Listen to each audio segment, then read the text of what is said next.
Jesu, Jesu, Jesu, Jesu, Jesu, Jesu, Jesu.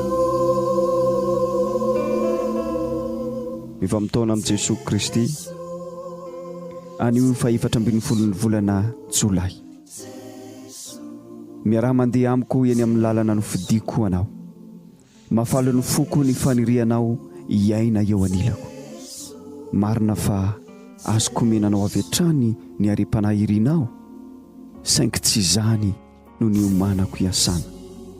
Iara isava lalana tongavanao eny an-tampony isika. Mandreraka ity dia ity indraindray ary malemy ianao. O malailay mpamindry ianao rehefa andeha eny amin'ny toerana avy indray andro any. Fa ankehitriny kosa mavesabesa-pamindra sy mila ezaka mafy isaky ny mamindra. Ny andrasako aminao dia mamindra trany, mamikitra amin'ny tanako mba azo hery ampy sy manaikotariana. Na dia sarotra aza ny lalana ankehitriny ary tany hainy manodidina, dia isy zava-mahatalanjona tsy ampoizina etsy aorinan'ny fiolahana.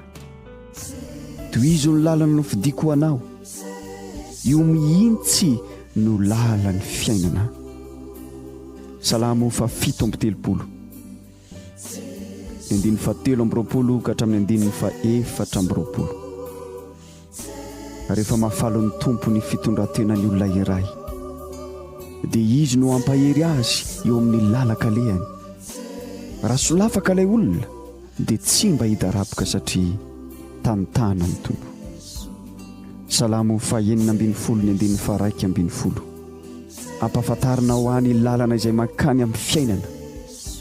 Afaliana no manenika eo anatrehanao, fa finaretana mitoy no eo ankavananao. Amen.